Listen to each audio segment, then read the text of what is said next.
দুইটা সিঙ্গারা দেন, কালকে টাকা দিয়ে দিমুনে।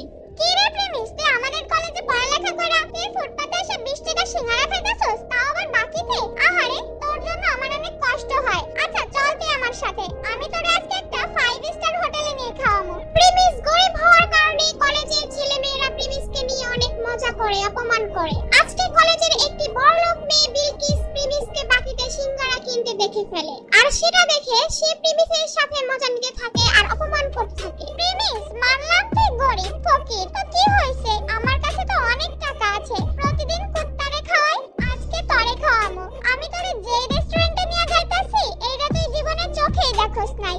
বিলকিস প্রিমিসকে যে রেস্টুরেন্টে নিয়ে যাবে সেটার নাম শুনে প্রিমিস রাজি হয়ে যায়। প্রিমিসের কোনো ধারণাই ছিল না ওই রেস্টুরেন্টে যাওয়ার পর যে কি একটা ঝাটকা খেতে হবে, কারণ এই রেস্টুরেন্টের মধ্যে বিলকিসের বয়ফ্রেন্ড বসেছিল আগে থেকে। বিলকিস, এই প্রিমিস তোমার সাথে কি করে? এই ফকিররে তোমার সাথে রেস্টুরেন্টে কেন নিয়ে আইছো? আজকে কুত্তার জায়গায় এই ফকিরনির পোলা প্রিমিসরে কি খাওয়াইবা নাকি? শান বেবি, এমনি নিয়ে আসছি ওরে। ওই দেখুক আমাদের মতো বড় লোকেরা কত দামি রেস্টুরেন্টে খাওয়া দাওয়া করি। ওই বুঝুক ওর কোনো ক্ষমতাই নাই আমাদের সাথে মিশার। ও যে কয় টাকা মাসে কামায় তত দিয়ে রেস্টুরেন্টে একবেলা খাবারও পাওয়া যাবে না। আচ্ছা তুমি আমার এখানে এসে বসো, আমি ওয়েটারকে ডাক দেই। এই ওয়েটার এদিকে আসো। এরপর ওয়েটার তাদের অর্ডার নেওয়ার জন্য আসে। আজকে আমরা প্রিমিসের জন্য স্পেশাল কিছু অর্ডার করব, জীবনে তো খাই নাই এগুলা। আরে প্রিমিস চৌধুরী সাহেব, আপনি এখানে? স্যার আমি আপনাকে দেখি নাই, সরি স্যার, আমাকে মাফ করবেন। প্রিমিসকে দেখে ওয়েটার আশ্চর্য হয়ে যায় আর ওইখান থেকে চলে যায়, কিন্তু বিলকিস আর বিলকিসের বয়ফ্রেন্ড এটা দেখে একেবারে অবাক হয়ে যায় আর তারা দুজনেই বুঝতে পারে না ওখানে কি হলো। প্রিমিস, তোমার এই ওয়েটার চৌধুরী স্যার কেন বললো? তার মানে কি তুমি এই হোটেলে আগেও আসছো? খুব তাড়াতাড়ি সব বুঝতে পারবে। কিছুক্ষণ পরে ওয়েটার 50,000 টাকা দামের একটা কোল্ড ড্রিঙ্কস নিয়ে আসে ওখানে আর বলে, চৌধুরী স্যার, এই যে নেন আপনার ফেভারিট কোল্ড ড্রিঙ্কস। এত দামি কোল্ড ড্রিঙ্কস? এই প্রিমিস, এত দামি কোল্ড ড্রিঙ্কসের বিল কি তোর আব্বু দিব নাকি? এটা শুনে প্রিমিস একটু হাসতে থাকে আর ঠিক তখনই ওয়েটার বলে, প্রিমিস চৌধুরী স্যারের বিল দেওয়ার কোনো দরকার নাই।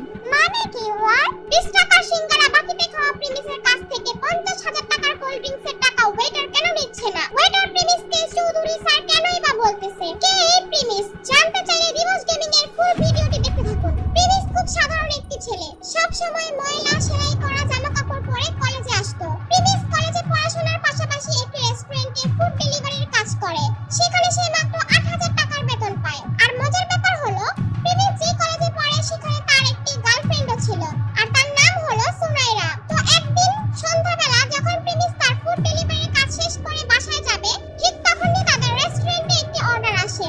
আর তখন সেই রেস্টুরেন্টের ম্যানেজার প্রিমিসকে ডাকে এবং বলে, এই প্রিমিস দাঁড়াও, একটা খাবারের অর্ডার আসছে, এটা তুমি ডেলিভারি দিয়ে আসো।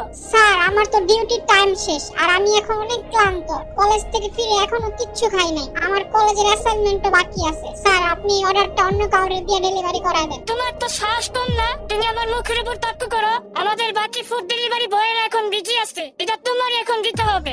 স্যার এখন আমার খুব দুর্বল লাগতেছে, না হলে আমি ডেলিভারিটা দিয়ে আসতাম, আর এই অবস্থায় সাইকেল চালা যেতে হয়তো আমি পারবো না। তোমাকে চাকরি দেওয়া আমার ভুল হয়েছে, কোনো কাজ দিলে তোমরা এমন ফালতু অজলাত দেখাও। চাকরি থেকে বাদ দিলে তখন দেখা যাবে চাকরি কোথায় পাও। তুমি চালো আমার বাইকটা নিয়ে খাবারটা পৌঁছে দিয়ে আসো। আচ্ছা ঠিক আছে আমি যাচ্ছি। প্রিমিস এই ক্ষুধার্ত শরীর নিয়েও খাবার ডেলিভারি দিতে রাজি হয়, যদিও তার কাজের সময় শেষ হয়ে গিয়েছে, তারপরেও ম্যানেজারের কথায় তার চাকরি হারানোর ভয়ে সে যেতে বাধ্য হয়। তাই সেই কথা চিন্তা করে রেস্টুরেন্ট থেকে খাবার নিয়ে বের হয় ডেলিভারি দেওয়ার জন্য। A few moments later. আরে কত সুন্দর বাইক! ইস, এরকম একটা বাইক যদি আমার থাকতো, এই বাইক দিয়ে সোনাইরাকে নিয়ে ঢাকা শহরে অলিতে গলিতে নিয়ে ওকে ঘুরতাম। সোনাইরা হচ্ছে প্রিমিসের গার্লফ্রেন্ড আর সোনাইরা বাইক অনেক পছন্দ করে। প্রিমিস যেহেতু সোনাইরাকে অনেক ভালোবাসে, সে তার বেতনের টাকা থেকে যখনই কিছু টাকা বাঁচাতে পারে সোনাইরার জন্য গিফট কিনে নিয়ে আসে। প্রিমিস মনে করে সোনাইরা তার পাশে সারা জীবন থাকবে। সোনাইরা প্রিমিসকে অনেক ভালোবাসে, এটাও সে মনে করে। আর তারপর প্রিমিস ফুড ডেলিভারি দেওয়ার জন্য তার গন্তব্যে পৌঁছে যায়, আর সেটি ছিল একটি দামি হোটেল। হোটেলের ভিতর যখনই রুমে নক করে আর তখন ভিতর থেকে দরজা খুলে দেয় একটি মেয়ে। সেই মেয়েটি আর কেউ নয়, সেটি ছিল প্রিমিসের গার্লফ্রেন্ড সুনাইরা। আরে সুনাইরা, তুমি এখানে কি করতেছো? তোমার সকাল থেকে মেসেজ দিতাছি, ফোন দিতাছি, কোনো রিপ্লাই নাই। আচ্ছা ওয়েট, তুমি কি খাবার অর্ডার দিছো? আর তুমি হোটেলে কি করতেছো? তোমার বাসা রাইখা? এই ডেলিভারি বয়ের সাথে তো কিসের কথা? আরে প্রিমিস দেখি আমাদের কলেজে পড়ালেখা করে সেই ছেলে এখন ফুড ডেলিভারি বয়। সুনাইরার সাথে এখন যাকে দেখছেন সে হচ্ছে রাসেল। প্রিমিসরা যেই কলেজে পড়তো সেই কলেজের ম্যানেজমেন্টের দায়িত্বে থাকা একজন সেও ওই কলেজেই পড়ালেখা করে। সুনাইরা, তুমি এখানে কি করতেছো ওর সাথে? তুমি আমার মেসেজে রিপ্লাই দিচ্ছ না, ফোন ধরতেছো না, আর এখন তুমি এখানে বসে আছো ওর সাথে। সুনাইরার তখন আর কিছু লুকানোর থাকে না, তাই সুনাইরা বলে, তোর সাথে আমার ব্রেকআপ। তোর মতো ফকুন্নির ফ্রেন্ডের সাথে ওদিন রিলেশন করছিস, এটা তোর ভাগ্য।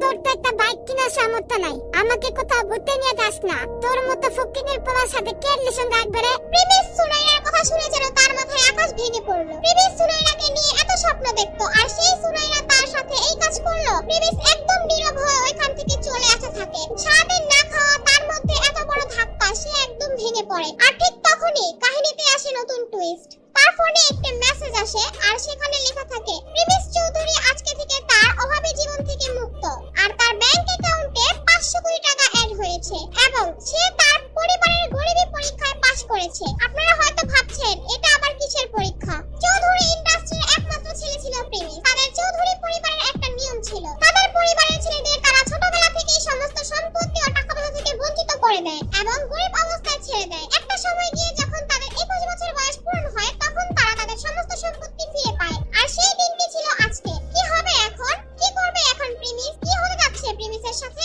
এগুলো জানতে চাইলে দিবস গেমিং এর ইউটিউব চ্যানেল সাবস্ক্রাইব করে নোটিফিকেশন বাটন বাজায় রাখেন, কারণ আগামী পর্ব এখানেই পেয়ে যাবেন। আর যারা দিবস